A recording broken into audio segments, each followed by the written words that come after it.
শিক্ষার্থীদের যৌক্তিক আন্দোলন মোকাবেলায় ব্যর্থ হয়ে তা ভিন্ন খাতে প্রবাহিত করার অপচেষ্টা চালাচ্ছে সরকার, এমনটি মন্তব্য করেছেন ঢাকা বিশ্ববিদ্যালয়ের বিএনপিপন্থী শিক্ষকদের সংগঠন সাদা দল। এদিকে বিএনপি মহাসচিব মির্জা ফখরুল ইসলাম আলমগীর অভিযোগ করেন, জামাত নিষিদ্ধের সিদ্ধান্ত ইস্যু পরিবর্তনের অপকৌশল।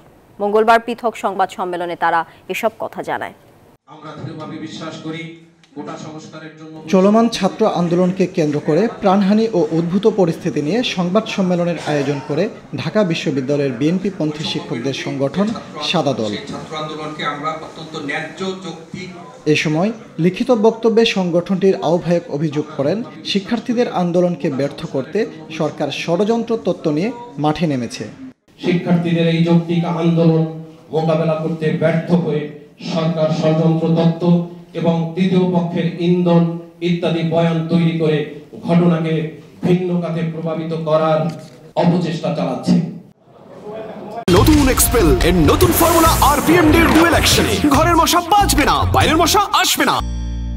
একই দিনে গুলশানে সংবাদ সম্মেলনে বিএনপি মহাসচিব বলেন, যৌক্তিক আন্দোলন থেকে দৃষ্টি সরাতেই জামাত শিবির নিষিদ্ধের বিষয়টি সামনে এনেছে সরকার। সরকার একটার পর একটা ইস্যু তৈরি করে, সেই ইস্যুকে ডাইভার্সনের দিকে নিয়ে যায়। এখন আবার এটাকে তারা ওই একই আরেকটি তাদের একটা প্রজেক্ট।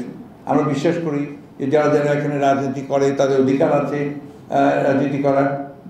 এখন জনগণের দায়িত্ব হচ্ছে সেটা যে কার রাজনীতি সে গ্রহণ করবে, কার রাজনীতি সে গ্রহণ করবে না। জঙ্গিবাদের অভিযোগ এনে জামাতকে নিষিদ্ধ করার উদ্যোগ নেওয়া হলেও বিএনপি মহাসচিব বলছেন, দেশে জঙ্গিবাদের সবচেয়ে বড় পৃষ্ঠপোষক আওয়ামী লীগ। সবচেয়ে বড় পৃষ্ঠপোষক, এবং ওই সরকার পরিকল্পিতভাবে এই দেশের জঙ্গিবাদের তারা পৃষ্ঠপোষকতা করেন।